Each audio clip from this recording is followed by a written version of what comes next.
Olá pessoal, tudo bem? Vamos dar sequência à nossa saga de Davi. Estamos aqui seguindo o Joe Biden, autor de Davi, a vida real de um herói bíblico. Na época de Davi, aproximadamente 1000 anos antes da Era Comum, os homens de posses tinham muitas mulheres. Os homens pobres tinham que se contentar somente com uma mulher. Mas quanto mais rico era o sujeito, mais mulheres o sujeito possuía. E mais mulheres quer dizer também mais filhos. Mais filhos. Nós vamos falar hoje sobre alguns personagens bem interessantes. Nós vamos falar sobre Amon. Estou falando Amon porque aqui na tradução do livro ficou Amon. Em muitas Bíblias nós vamos ver Aminon, certo? Aminon. Vamos falar sobre Absalão e sobre Tamar, principalmente. O que liga todos esses três? Eram filhos de Davi. Amon era filho de Davi, enquanto que Tamar e Absalão também eram filhos de Davi, mas com uma outra mulher. A Bíblia vai dizer o seguinte: Absalão vai matar Amon para se vingar do estupro que Amon fez em Tamar. Amon estuprou Tamar e por esse motivo, Amon será assassinado 2 anos depois pelo seu meio-irmão Absalão. Eu vou mostrar para vocês, assim como o Joe Biden mostrou para mim, que na verdade essa história está mal contada. Que Absalão vai matar Amon por um outro motivo. E mais, Davi, o pai, vai estar articulado nessa trama para o assassinato de Amon. Isso mesmo. O pai, Davi, vai se juntar com um dos seus filhos, Absalão, para assassinar um outro filho, Amon. Essa história do assassinato de Amon está lá no livro do 2 Samuel. Nós vamos ter que ir lá no livro do Gênesis, porque lá no Gênesis é contada uma história de Tamar, que a gente vai ver que está articulada com essa Tamar, filha de Davi. Quer dizer então que tinha uma outra Tamar? Nós vamos ter 3 Tamar na Bíblia. Nós vamos ter a Tamar do Gênesis, a Tamar de Judá, vamos ter a Tamar, filha de Davi, e depois vamos ter a Tamar, filha de Absalão. Essa Tamar, filha de Absalão, a Bíblia não dá nenhuma bola para ela e a gente não sabe o que aconteceu na vida dela, o que aconteceu na sua vida. Nós vamos saber apenas dessas outras 2 Tamar, a Tamar do Gênesis e a Tamar do 2 Samuel. Quem era a Tamar do Gênesis? A Tamar do Gênesis era uma moça que se casou com um dos filhos de Judá. Quem era Judá? Judá, um dos filhos de Jacó. Então a Tamar vai casar com um dos filhos de Judá. O casamento ia bem, mas esse segundo a Bíblia, era muito perverso. E Deus, na época, era mais brabo do que é hoje. E Deus matou diretamente. Deus o assassina. O cara era perverso. Tá.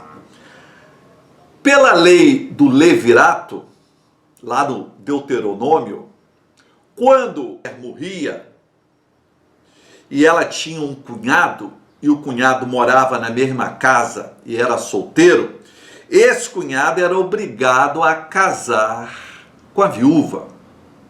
E mais, o primeiro filho homem que ela tivesse, não seria do marido novo, mas sim do falecido. Isso era interessante porque questões financeiras, herança.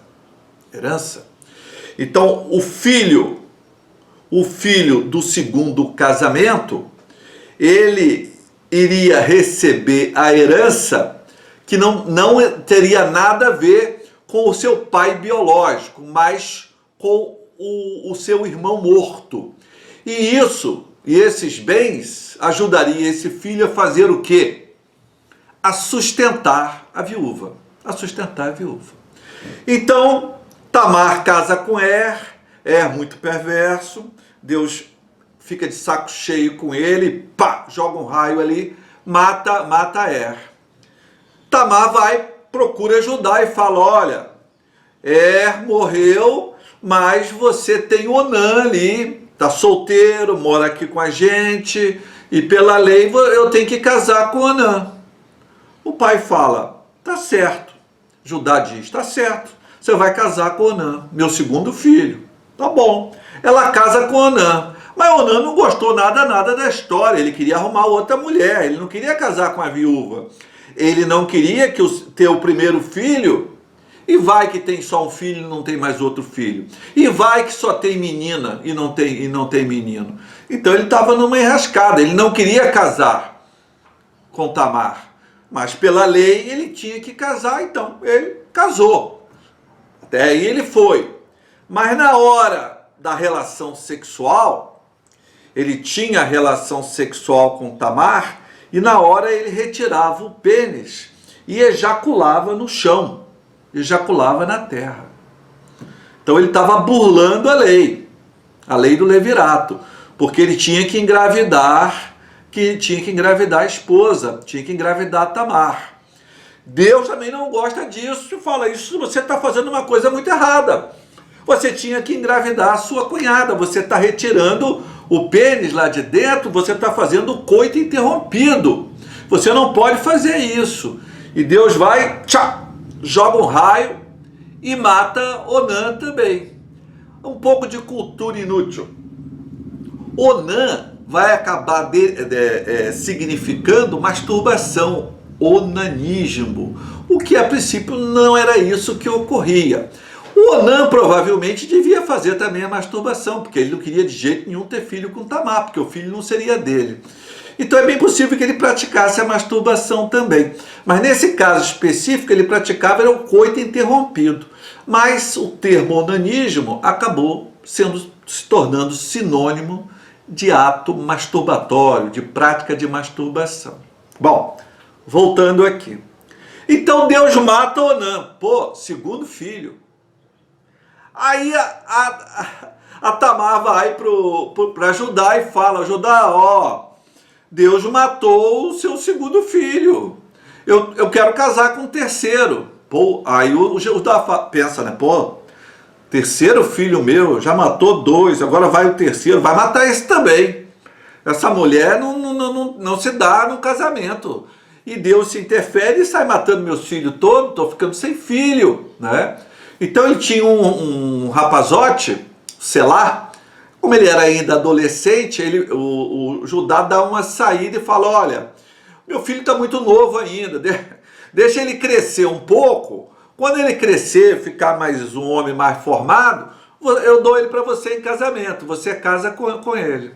O tempo passa e Tamar fala, Judá está me enrolando. Ele não quer me dar o Selá para eu casar com ele. Ela não entende muito o lado do Judá, ela quer casar. Né? Por que ela quer casar? Na verdade, ela não quer casar, ela quer ter filhos.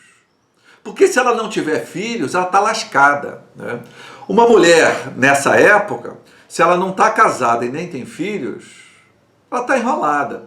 Porque ela precisa ter um filho, porque o filho vai receber a herança. E essa herança é que vai mantê-la viva. Então ela precisa de um marido, e caso o marido morra, tem um filho para dar segurança para ela. Senão ela vai ser uma criada, vai ser uma empregada da casa. Né? E ela não queria isso aí. E a grande chance da mulher era ter filhos. Mas ter filhos dentro da ordem, ter filho dentro das regras. Para isso precisava casar. Mas ela está enrolada, mora ali num lugar afastado, meio isolado, não tem... Quem é que vai casar com uma viúva? E uma viúva que já matou 2 homens. Ninguém quer casar com ela. Ninguém quer casar com ela. Então ela arma uma farsa, um estratagema. E ela pega e fala, eu vou engravidar de Judá, do sogro. Eu vou engravidar do Judá. Vou armar uma para cima dele. Aí ela arruma uma fantasia de prostituta. Na época havia algo chamado a prostituição cultual, né? Vários deuses tinham sacerdotisas e os fiéis iam nos templos, mantinham relações sexuais com as sacerdotisas e os deuses se manifestavam por intermédio daquela relação sexual e eles saíam dos templos abençoados. Então essa prostituição cultual era algo bastante interessante realizada na época. Então ela se fantasia como se fosse uma prostituta cultual e se esbarra com Judá durante uma festividade lá. E Judá olha para ela e se interessa, né? Ele fica interessado, ele está viúvo, né? Ele gosta dela. Chega para ela e pergunta quanto vai ser o nosso programa. Aí tal, estabelece um preço, ele vai trazer um carneirinho para ela, tal. E ela fala, não, tá bom, um carneirinho, tal, me dá o carneirinho, mas me deixa aqui o teu cajado, tal. Você para eu ter uma garantia, depois você parte e não me paga, né? Ele concorda, né? Então transa com ela e depois ele vai pegar o carneirinho para trazer para a prostituta, que ele não sabe que é a sua nora, porque ela cobriu o rosto. As prostitutas tinham o rosto sempre coberto para não serem reconhecidas, para não ser reconhecidas, porque podia ser uma mulher ali de repente fazendo um extra, né? Então tinha que ficar meio oculto, então elas ocultavam o rosto para que o homem não reconhecesse ela depois numa outra atividade. Os lugares eram pequenos, moravam poucas pessoas, né?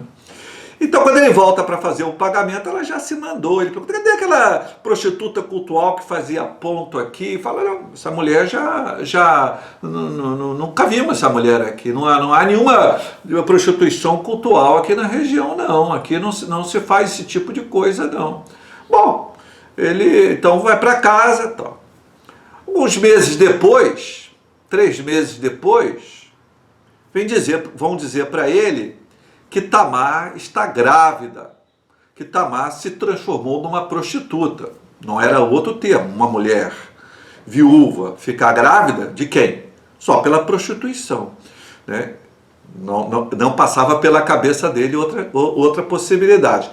Então Judá manda queimar a mulher, queima essa Tamar, porque ela virou uma prostituta, está ofendendo a minha família e tal. Então ela vai e traz o cajado dele, traz as provas que ele havia deixado com ela e diz, olha, o filho que eu espero é teu, pô. É teu filho. Aí ele de brabo vira pianinho, ele fala, não, Tamar, veja cá, ela é uma mulher muito boa, eu que errei e tal e tudo. E aceita que ela tenha o filho dele, né? E ela vai ter 2 meninos, não vai casar mais. Também morreram 2, e agora tem filho do sogro, quem que vai casar? Não acabou, nem o Selá vai casar com ela mais, né? Bom, ela vai ter 2 meninos, aí vamos chegar lá na história também de Davi. Um dos meninos dará origem a Davi, né? E também com isso a Jesus. Pelo Novo Testamento, dará origem também a Jesus, né? Essa história de Tamar é uma história inventada, né? Estou falando por enquanto da primeira Tamar. Da segunda também é inventada, mas não cheguei nela ainda. Então essa primeira história é inventada. É uma história que era uma narrativa oral, foi passada para narrativa escrita para ensinar as pessoas que vocês têm que obedecer à lei do levirato. Então, se morreu o primeiro marido, o segundo tem que casar. E se morrer o segundo, o terceiro tem que casar, senão as coisas não vão dar certo, né? Então é uma história fantasiosa. Vai depois acabar em Davi, né? É tudo fantasioso. A ação do divino, matando o marido faltoso, né? A farsa que ela monta, a fantasia que ela coloca. É um conto isso aí.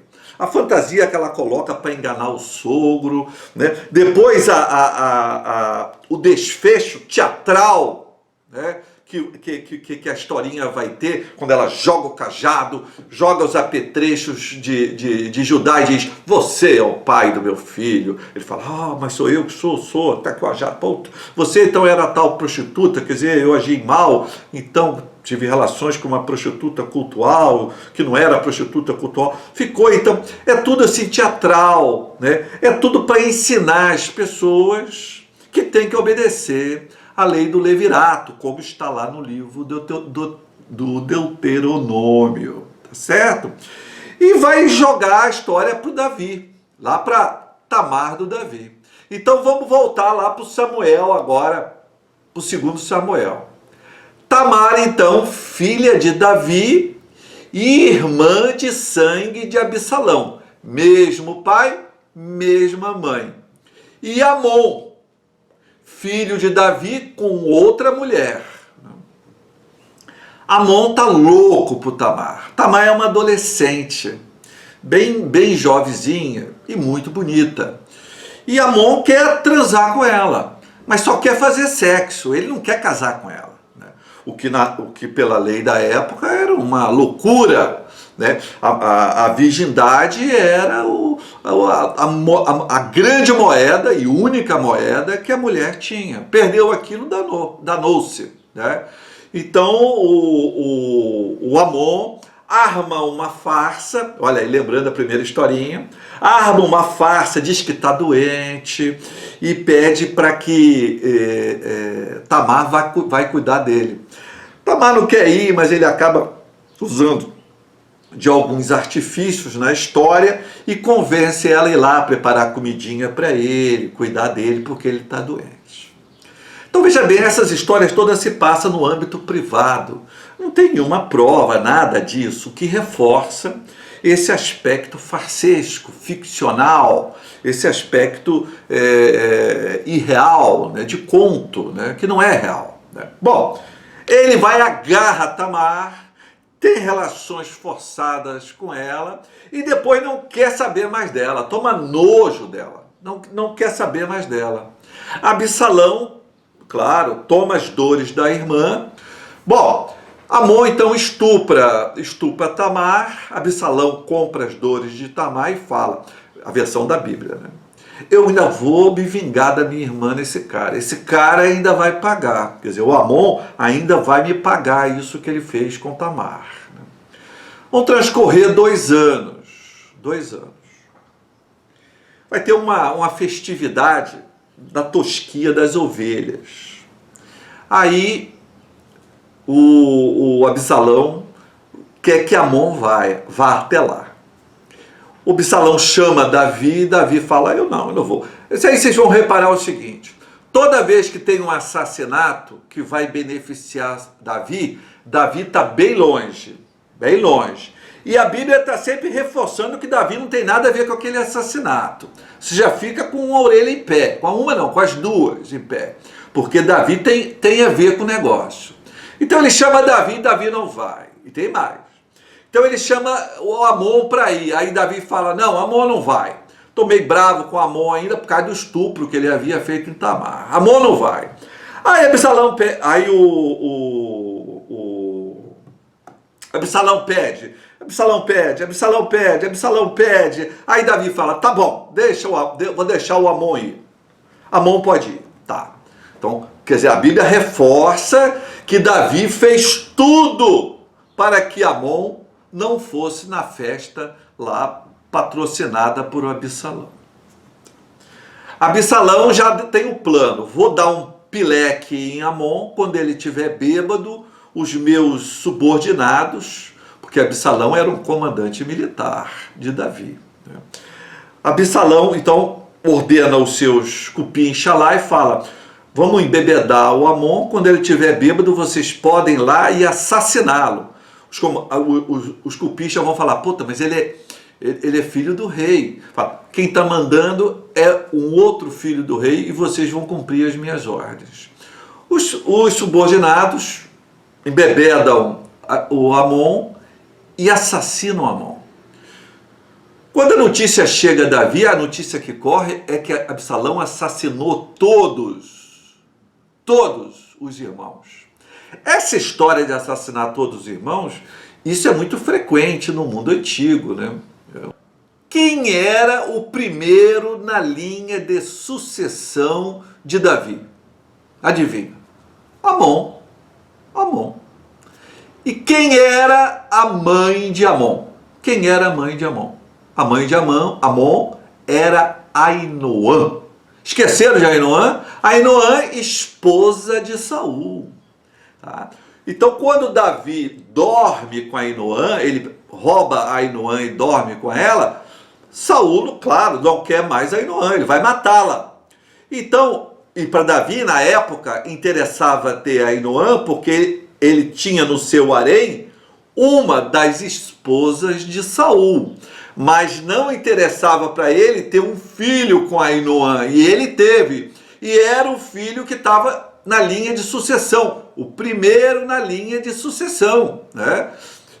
Se ele coloca, e Amon já é um adulto, e Davi está cada vez mais velho, cada vez mais decadente, né? Então, a Davi um dos filhos vão querer tomar o trono, porque essa era a regra.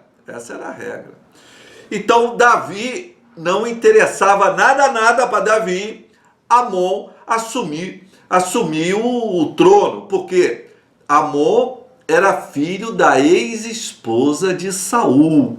Isso reforçava a ideia do rei, que era o rei mais amado de Israel, ao contrário do que a Bíblia diz, né? A Bíblia diz que era Davi o mais amado era Saul, e Saul estava sempre entalado aqui na goela do Davi, né? Então, Davi não queria que Amon assumisse, porque se Amon assume, e sabendo do histórico dele, provavelmente, dentro de pouco tempo, Amon tentaria um golpe, assassinaria Davi e assumiria o poder. Você vai falar: isso é um exagero? Não é exagero coisa nenhuma. É o que Absalão vai fazer. É o que Absalão vai tentar fazer. Absalão vai jogar Israel numa guerra civil dentro de alguns anos. Absalão, filho de Davi, vai tentar matar Davi daqui a alguns anos. Isso nós vamos ver no outro vídeo, não hoje. Vou voltar aqui então. Então, a morte de Amon interessava a quem? Davi, que não quer que Amon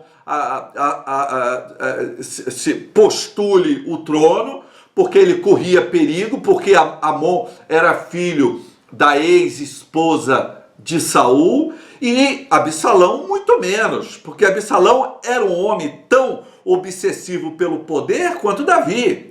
Ele vai criar uma guerra civil daqui a pouco, daqui a alguns anos mais.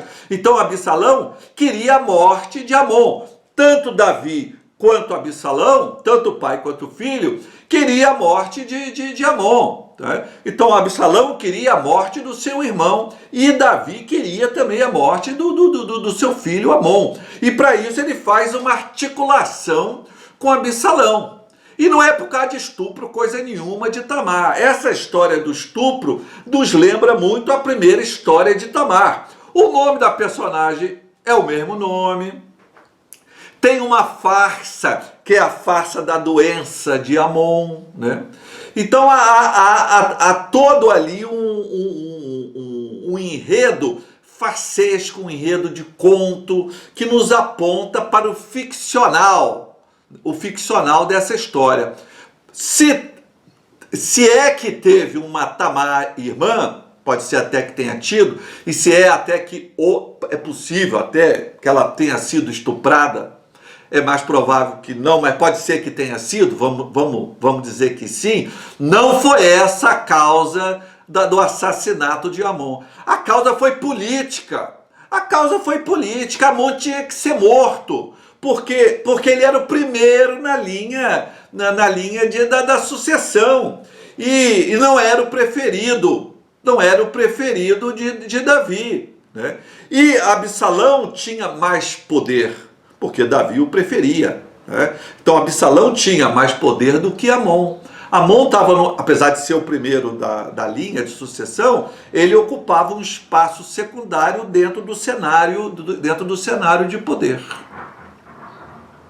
Então esse foi o verdadeiro motivo do assassinato de Amon. Foi uma trama arquitetada por Absalão e por Davi. Até o próximo vídeo, pessoal. Tchau!